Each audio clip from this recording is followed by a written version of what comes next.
The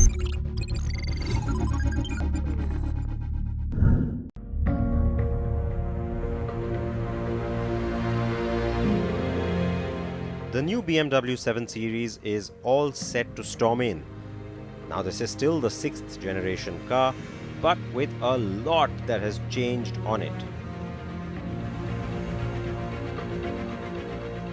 Now it's such a huge facelift that I'm almost reluctant to call it that. I'm not the only one. Even within the company there are many who are saying that, look, this kind of goes beyond being an LCI as BMW calls it. So we are still going to call it a facelift because it has come in the middle of the generation cycle. So sticking to that, the point that has to be taken into account, why did such a massive change have to be carried out in terms of the styling especially?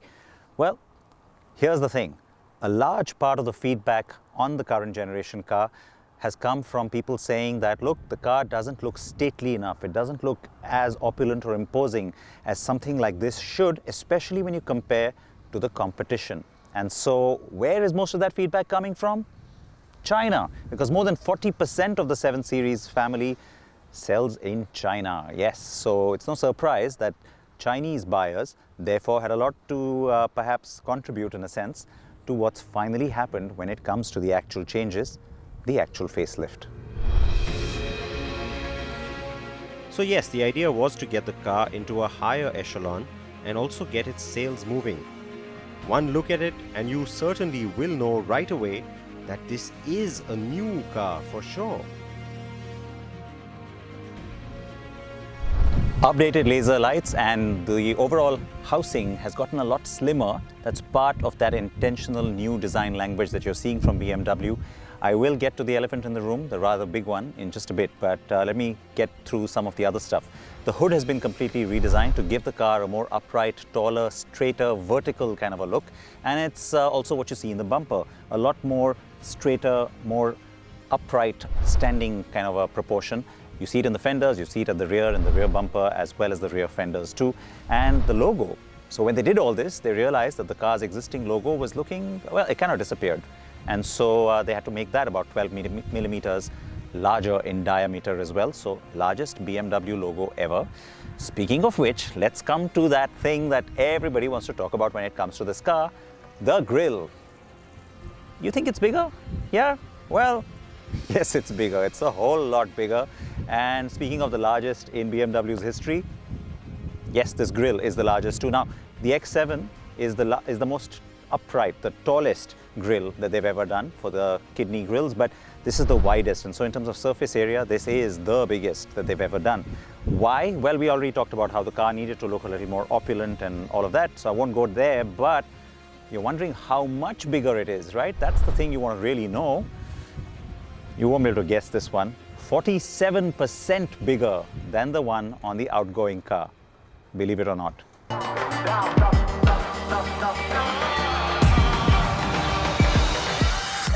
47% bigger. Wow, that is almost hard to believe, right? I have to say that when I saw the early pictures of this facelift, I was quite mortified by that grille.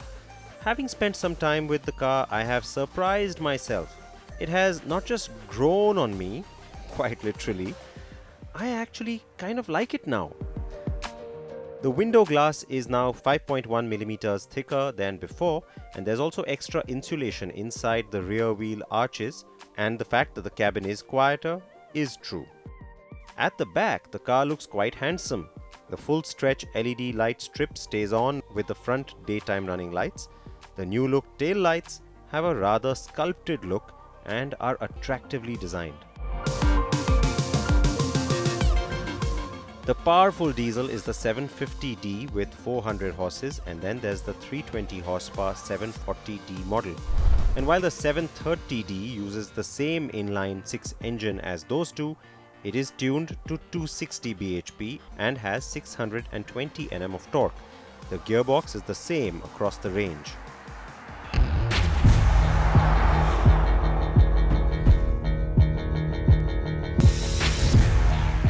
I had the 750 Li xDrive with me, though I did get my hands on the 745 LE. That's the plug-in hybrid variant, but only briefly. But while India is getting the 730 LD, we won't get the V8 model. Instead, we'll have the 740 Li, and both cars will be long wheelbase and assembled at BMW's plant in Chennai. In addition to them, there'll also be a range-topping imported variant, the M760 Li xDrive. Yup, all-wheel drive and all the bells and whistles. And loads of power, courtesy a monster V12. Back to the car I was driving though. The 750 Li has the V8 motor with its twin-scroll turbos placed within the engine's V. Power is increased now at 520 bhp and you get a lot of torque, 750 Nm, starting at just 1500 rpm. Despite being a long wheelbase, the car will still go. I mean, you put it into sport mode especially, it also sounds really nice. And yeah, the response, the overall handling, the acceleration, all of it is pretty instant. And it remains at its core a driver's car, which is such a relief. Unlike some of its rivals, which are kind of large and floaty. The drive dynamics are what will get you straight away. The car is just as agile and comes across as even a tad more powerful now. It is quick and I suspect can outrun a few glorified sports cars in a straight line.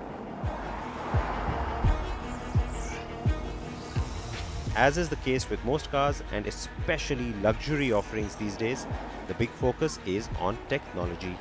And being the company's range topper, the 7 Series is brimming with it too. Flagship sedan for BMW, so no surprise of course that with that massive update, you also get the latest 7th generation iDrive, so ID7 as they like to call it, and which is the most updated, the most current, the most plugged in, the most connected, the most intuitive, and also the most accessible iDrive interface that we've seen so far. The first time we saw it was on the X5, we then got it on the, well, the 3 Series I guess is where I saw it next, and then more recently on the X7 as well. The whole point here being that that's where the focus is going, right? Everything is changing towards being very much connected and digital. The only thing I find a little bit of a miss, you have wireless phone charging, it's right up here, which is great from a European or an American context, but what about the Indian context? Shouldn't the wireless charging have been back there? Speaking of back there though, the other good update, those standard screens in the back for individual entertainment. Thank God that touch screen now.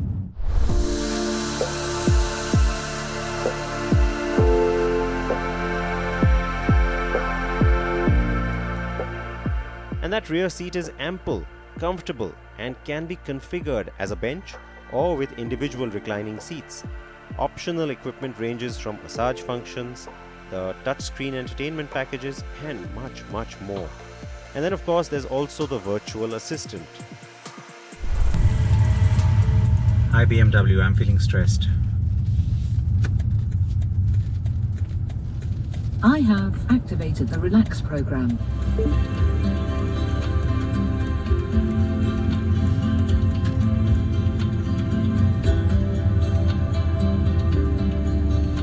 Hi BMW, end the program. Cancel.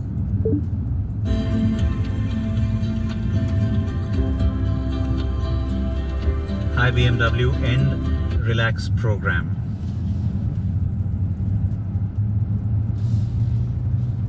The Relax program is already activated. Hi BMW, stop the Relax program. The Relax program is already activated. Hi BMW, deactivate Relax program. Hello.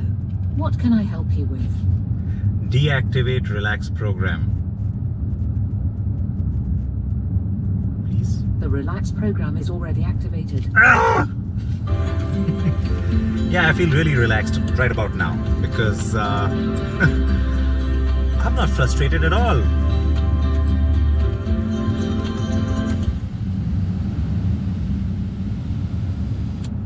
Luckily, you can do it manually.